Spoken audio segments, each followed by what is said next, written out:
पुढची बातमी आहे पुण्यातून। पुणे येथील मुंढव्यातील 40 एकर जमीन गैरव्यवहार प्रकरणी आरोपी शीतल तेजवानीला पुणे पोलिसांनी अटक केली आहे। या प्रकरणामध्ये शीतल तेजवानी मुख्य आरोपी असून तिची चौकशी देखील करण्यात आली होती।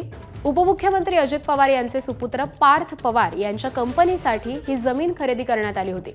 दरम्यान पोलिसांनी या प्रकरणातील मुख्य सूत्रधार म्हणून शीतल तेजवानीची याआधी 2 वेळा चौकशी केली होती।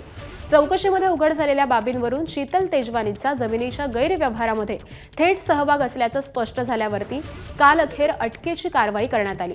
तर आज शीतल तेजवानीला कोर्टामध्ये हजर देखील केलं जाणार आहे। तर शीतल तेजवानीच्या या अटकेची नेमकी काय कारणं आहेत आपण ग्राफिक्सच्या माध्यमातून जाणून घेऊयात। पुण्यातील मुंढवा इथं जमीन बेकायदेशीरपणे विकल्या आणि हडपल्या प्रकरणी अटक करण्यात आली आहे।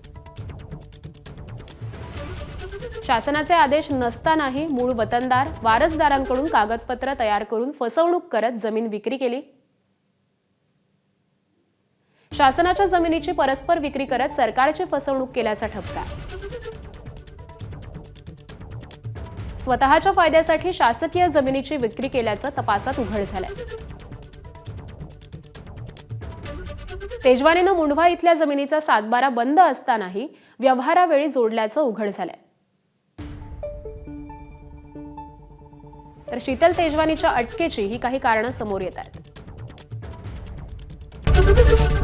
एबीपी माझा, उघडा डोळे बघा नीट।